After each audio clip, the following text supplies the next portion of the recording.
민수기 20장 14절부터 21절 말씀 마음을 집중하시고 함께 읽어보십니다. 모세가 가데스에서 에돔 왕에게 사신을 보내며 이르되 당신의 형제 이스라엘의 말에 우리가 당한 모든 고난을 당신도 아시거니와 우리 조상들이 애굽으로 내려갔으므로 우리가 애굽에 오래 거주하였더니 애굽인이 우리 조상들과 우리를 학대하였으므로 우리가 여호와께 부르짖었더니 우리 소리를 들으시고 천사를 보내사 우리를 애굽에서 인도하여 내셨나이다. 이제 우리가 당신의 변방 모퉁이 한 성읍 가데스에 있사오니 청하건대 우리에게 당신의 땅을 지나가게 하소서. 우리가 밭으로나 포도원으로 지나가지 아니하고 우물물도 마시지 아니하고 왕의 큰 길로만 지나가고 당신의 지경에서 나가기까지 왼쪽으로나 오른쪽으로나 치우치지 아니하리이다 한다고 하라 하였더니 에돔 왕이 대답하되 너는 우리 가운데로 지나가지 못하리라. 내가 칼을 들고 나가 너를 대적할까 하노라. 이스라엘 자손이 이르되 우리가 큰 길로만 지나가겠고 우리나 우리 짐승이 당신의 물을 마시면 그 값을 낼 것이라. 우리가 도보로 지나갈 뿐인즉 아무 일도 없으리이다 하나 그는 이르되 너는 지나가지 못하리라 하고 에돔 왕이 많은 백성을 거느리고 나와서 강한 손으로 막으니 에돔 왕이 이같이 이스라엘이 그의 영토로 지나감을 용납하지 아니하므로 이스라엘이 그들에게서 돌이키니라. 아멘. 20장에서는 이제 시작할 때 그 모세의 누나 미리암의 죽음으로부터 시작이 되고요. 그리고 이제 여기에 그들이 하나님께 또 원망하고 불평하다가 또 이제 하나님께 큰 책망을 듣게 되는 일, 이런 과정 속에서 오늘 읽은 말씀은 출애굽 40년 거의 끝부분에서 그 마지막 그 통과해야 될 그때 있어지는 일이었습니다. 여기 오늘 14절을 보시면은 모세가 가데스에서 에돔 왕에게 사신을 보냈다. 근데 이제 가데스 광야가 그 가나안으로부터 그렇게 멀지 않은 곳이죠. 그런데 어떻게 보면 거의 마지막 지점을 통과해야 되는 그 과정이에요. 그런데 여기 에돔 왕에게 사신을 보낸 까닭은 그 에돔이라고 하는 그 나라를 통과하면 가나안으로 가는 지름길이라고요. 그리고 또 그 에돔이라고 하는 곳에는 왕의 대로라고 하는 큰 길이 이제 이미 나 있었던 거예요. 그러면은 길 없는 곳으로 다니는 것보다는 그 왕의 대로라고 하는 큰 길을 통과하는 것이 훨씬 더 수월하죠. 에돔이 왜 그런 왕의 대로를 만들었는가? 옛적에 이렇게 큰 길을 만드는 목적은 군사적 용도로 쓰기 위한 것이죠. 전쟁을 위해서 또는 어떤 전략 요충지를 위해서 만약에 적이 쳐들어오면은 빨리 군대를 그 길로 넓은 길을 통해서 그 길을 갈 수 있도록 만들어 놓는 것이죠. 그리고 이제 평시에는 그 무역상들이 이제 그 길을 통과하기도 하는 것입니다.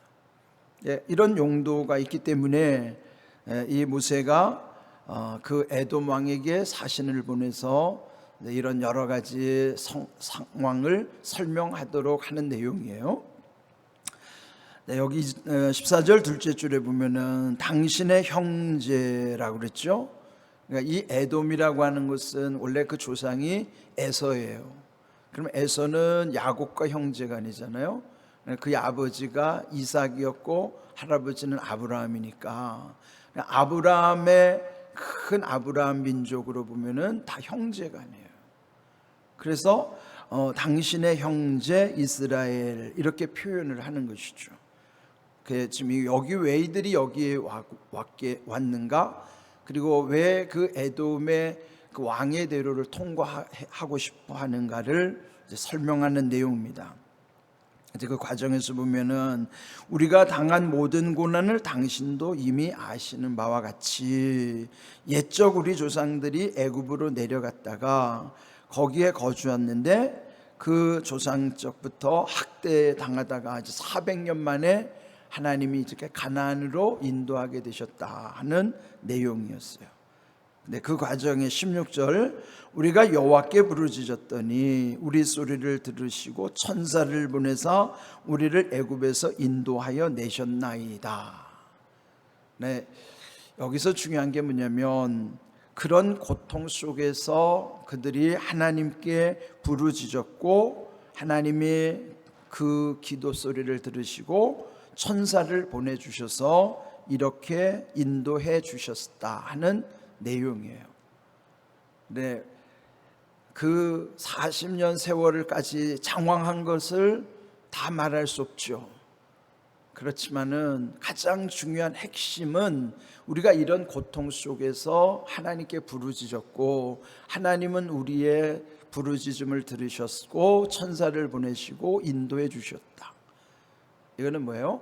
한 문장으로 하나님이 우리에게 어떻게 하셨는가를 고백할 수 있는 내용이라고. 근데 이따금 우리가 대화할 때 보면은 장황하게 말하지 않아도 지금 여기처럼 아주 핵심을 딱 말할 수 있어야 돼요.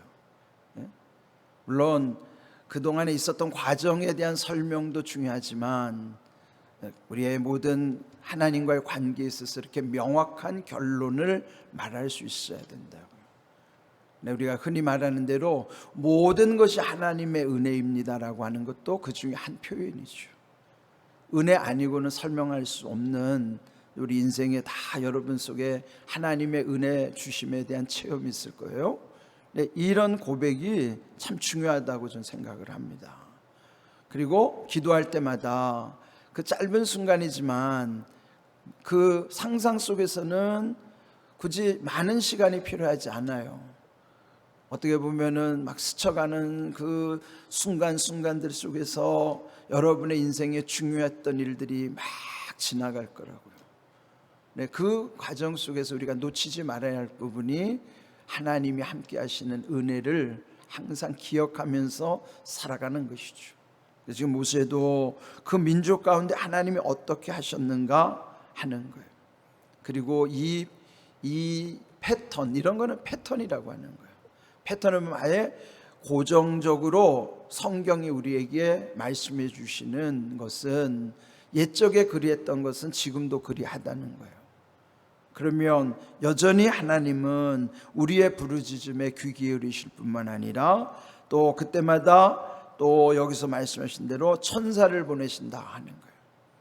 천사는 하나님이 보내주시는 보이지 않는 영적인 어떤 천사도 있을 수 있지만은 때로는 우리 주변에 천사와 같은 사람을 통해서도 역사하신다고요. 그렇기 때문에 우리 여기서 앞에서도 이미 강조했던 것처럼 중요한 것은 하나님께 먼저 기도하는 거예요. 무슨 일을 만나든지 주님 앞에 나오는 것, 그리고 기도하는 거예요. 그러면 하나님은 우리의 기도를 들으실 뿐만 아니라 이와 같이 또 천사를 보내주시는 거예요.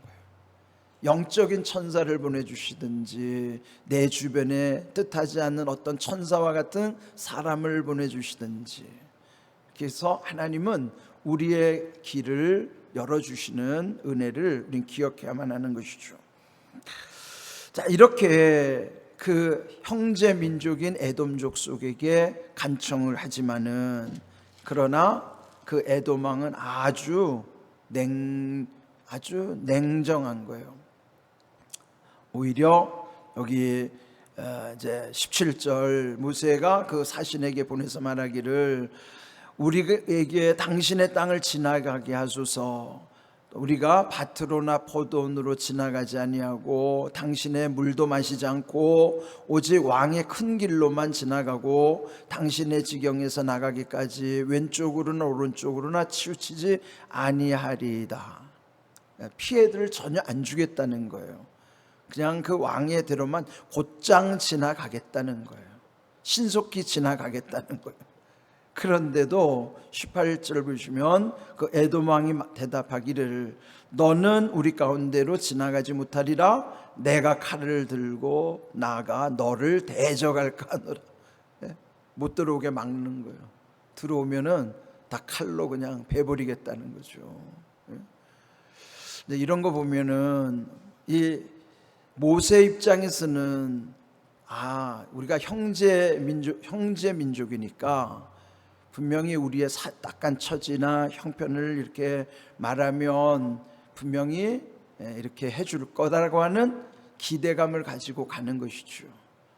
그런데 전혀 예상 밖의 결과를 얻게 되는 거예요.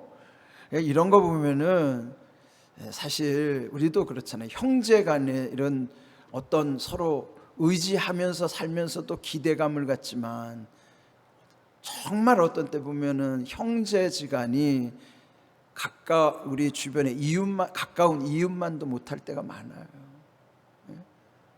형제간에도 우리들의 형제간에도 보면 그래요. 그렇기 때문에 이제 이런 것을 보면은 너무 사람 의지하는 것 참 실망할 수밖에 없는 거예요. 그저 하나님 의지해야지 뭐 형제지간이라고 뭐 가까운 사람이라고 그 사람이 내 말을 들어줄 것 같이 그렇게 우리가 생각해도 안 되는 거예요. 그저 우리는 하나님만 바라보고 의지해야만 하는 것입니다. 자, 여기 이제 19절에 또 그 자손들이 또 말하기를 우리가 큰 길로만 지나가겠고 또 우리나 우리 짐승이 당신의 물을 마신다면 그 물값도 내겠습니다. 그러는 거예요. 우리가 도보로 지나갈 뿐인즉 아무 일도 없으리이다. 그런데도 지나가지 못하리라. 아주 단호한 것입니다. 그리고 나서 결국 할 수 없이 21절 그 결과 그렇게 용납하지 않음으로 인하여 이스라엘이 그들에게서 돌이키니라 하는 거예요. 지름길로 가면 얼마나 좋아요. 그렇지만은 결국 그게 허락되지 않기 때문에 돌아갈 수밖에 없는 거예요. 우회할 수밖에 없는 것이죠. 물론 모세는 복잡했을 거예요. 그 길을 통과하려면 만약에 모세 입장에서는 전쟁을 불사하고라도 거기를 직진하고 싶은 마음이 있었을 거예요. 또 어찌 보면 괘씸한 마음 때문에 한번 일전을 불사하고 싶은, 정말 전쟁을 치르고라도 한번 그렇게 하고 싶은 마음이 있었을 수도 있을 것입니다. 그렇지만은 그 200만에 되는 많은 거기 보면은 어린애들도 있고 노인들도 있고 부녀자들도 있고, 그러면 이런 약자들을 생각하면은 그런 위험을 감수할 수가 없는 것이에요. 우리가 무슨 일을 하든지 제일 중요한 것은 안전해야 되잖아요. 그러니까 지도자가 늘 생각하는 것은 안전을 생각하는 거예요. 네, 이제 우리 여름 행사를 앞두고도 제일 이제 기도해야 되는 게 뭐냐면은 안전해야 된다고요. 그런데 이 지도자 모세 입장에서는 그걸 강행할 수가 없는 것이죠. 그래서 결국은 우회해서 시간이 좀 걸리더라도 고생이 되더라도 결국은 또 그리 할 수밖에 없는 거예요. 안전한 길을 가게 할 수밖에 없는 상황이죠.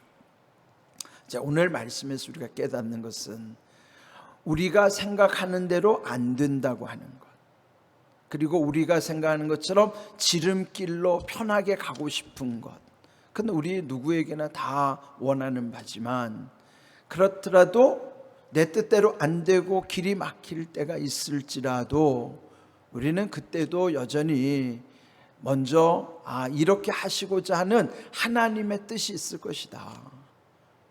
내가 할 수 없는 것에 대해서는 우리는 늘 하나님의 선하신 뜻을 늘 믿고 가야 되는 거예요.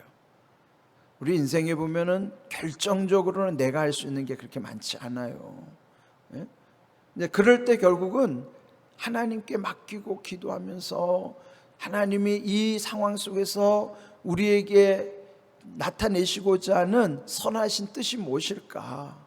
그걸 계속 묻고 그러면서 하나님의 뜻을 따르는 것이 조금 시간이 걸리고 더딜지라도 그 길이 더 좋은 길인 것입니다.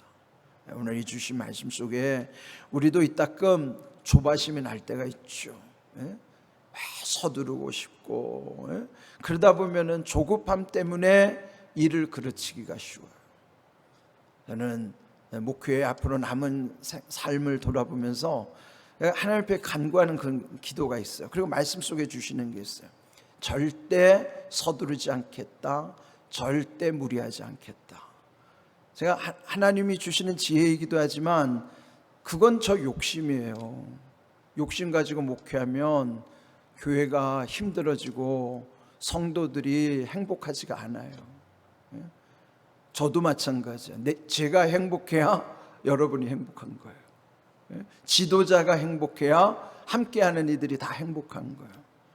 그래서 저도 남은 목회를 절대 무리하지 않고 절대 서두르지 않고 성령께서 인도하심을 따라서 그냥 한 걸음 한 걸음 뚜벅뚜벅 갈 뿐이에요. 근데 최근에 우리 공항교회 모든 흐름을 보면 이미 하나님이 그렇게 하고 계세요. 제가 서두르지도 않고 조급해하지도 않는데 성령께서 저의 앞길을 다 인도해 주시는 게 이제는 눈에 보이기 시작하는 거예요. 제가 그거를 요즘 느끼는 게 뭐냐면, 예전에 인생의 연륜이 짧았을 때는요, 그 퍼즐 한 조각의 의미를 잘 몰랐어요.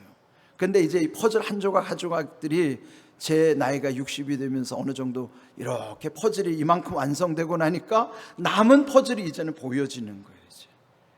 이 그림이 이래서 여기까지 하나님이 인도하셨고, 남은 인생은 하나님이 이걸 원하시는 거구나 라는 것이 보여지기 시작하는 거예요.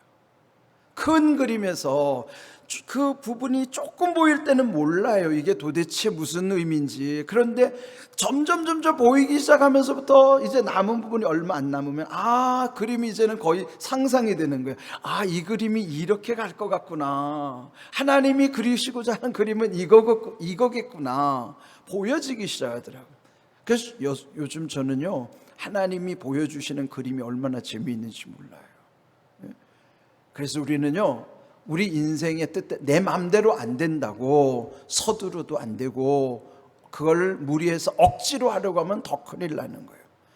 우리의 개인의 일이나 우리의 모든 일에 있어서 여러분 절대로 억지로 해서도 안 되지만 서두르지도 마세요.